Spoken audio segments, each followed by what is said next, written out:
Headlines because the word is they're going to deal that number 3 pick. Bob Lorenz is standing by down there at the CNN Center in Atlanta. Bob? Well, Ernie, as you said, the worst kept secret in this year's draft is now available in print form, and it's a bestseller here in Atlanta. Basically what happened was the word got out that this deal was going to go down. As Peter Vesey told us earlier, the Hawks sending the 3 pick to the Grizzlies, along with Lorenzen Wright and Brevin Knight, in exchange for Sharif Abdur-Rahim, and possibly they have the option of taking the 27th overall pick in this year's draft. Now, a great move for the Atlanta Hawks. It is a phantom trade for right now until July 18th, when the base salary for Sharif Abdur-Rahim goes up and matches that of Knight and Wright, and the deal can then officially be consummated. So in the meantime, make no mistake, the Atlanta Hawks at 3 will be picking for the Memphis or whichever city you prefer Grizzlies. Yeah, we'll just call them the Grizzlies. And to clear things up, it is Lorenzen Wright, not Bob Lorenz, who's involved in this deal. For they wouldn't want me. Abdur-Rahim. Let's get more on that now from Peter Vesey. And Peter, you have more. Is that pretty much on the mark, or are there other details at this point? No, definitely on the mark. A little surprised, though, where the Grizzlies are going to take Gasol at number 3, which is a shock because Chicago has been trying to move up to get Eddie Curry. I mean, they've been offering the Wizards, Elton Brand, the Magic have tried to get up there by offering all sorts of stuff. Now, Eddie Curry is dropping right into Chicago's lap at number 4. Eddie Griffin then is going to go 5 to Golden State, and the Grizzlies will take, as they say, the best player in the country, Shane Battier. All right, thank you very much, Peter. So for all those assembled here and they can hear every word we're saying, I guess you can tune out for the next 40 minutes or so, because those are the next picks as Peter reports them. But are you surprised Atlanta has gone in this direction at all? Do you think that they would, they talked so much down there about Shane Battier, and it seemed like it really had the Hawks going? Yeah, but I think what you have now in Raheem, when you say your front line is going to be Kukoc, Ratliff, and Raheem, and you're coming off the bench, with Henderson, you re-sign Mohammed, and then you still have Crawford and Johnson, the rookie from last season out of Cincinnati.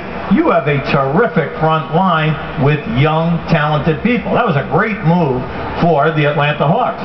Now, Vancouver, they're coming off of a year where they lost 11 games by 3 points or less. They only have 25 wins, or 23 wins, and what you're trying to do now is to start over, going into a new city, and this young guy at 7 foot can play the 3 position for you right now. He was just the MVP of the major tournament in Spain. His team won the championship. He's been playing Division I professional basketball. This young guy comes with tremendous talent. With all of this being said, let's make it official, shall we? Here's the commissioner. With the 3rd pick in the 2001 draft, the Atlanta Hawks select Pau Gasol from FC Barcelona, Spain.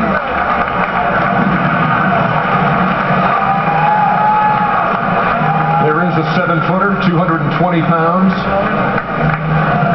Tim Shea, who was the former director of international scouting for the Knicks, said, "If you like Dirk Nowitzki, you'll love Gasol. Lots of heart," he said, "an overachiever, not afraid to mix it up, and he's only going to get better."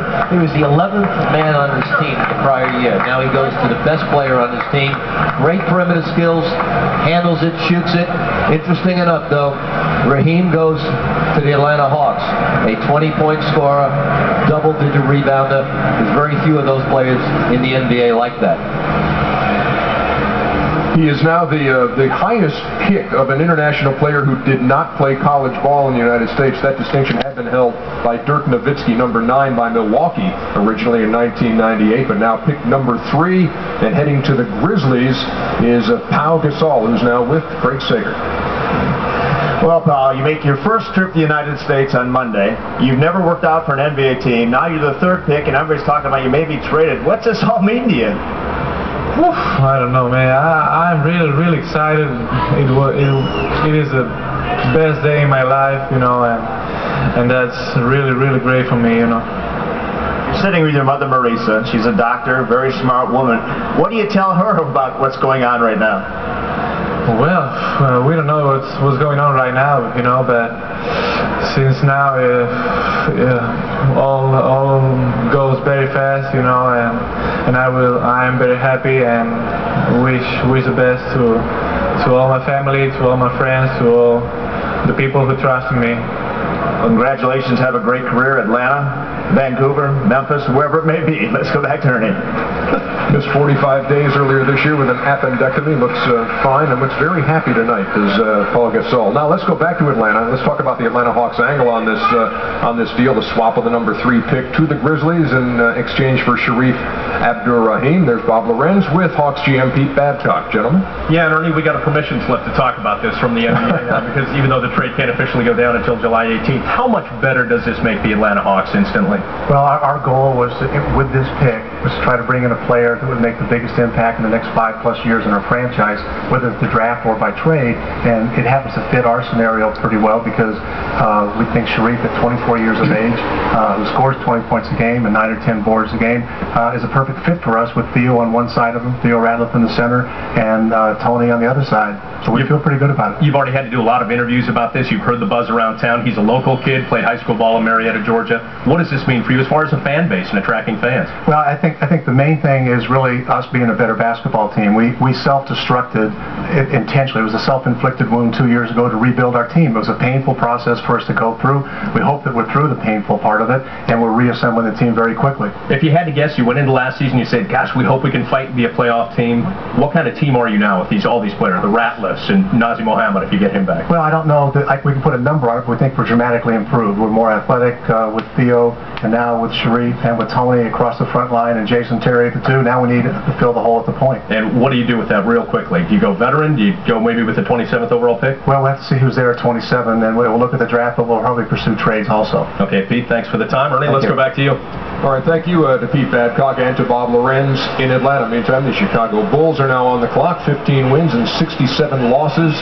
A year ago, they have the number 4 pick here in the first round, and for a team that was number 29 in scoring, and amid other things, where do you go if you're Chicago? Oh, you're going at the center position. I don't think that's a mystery. You have Elton Brand at the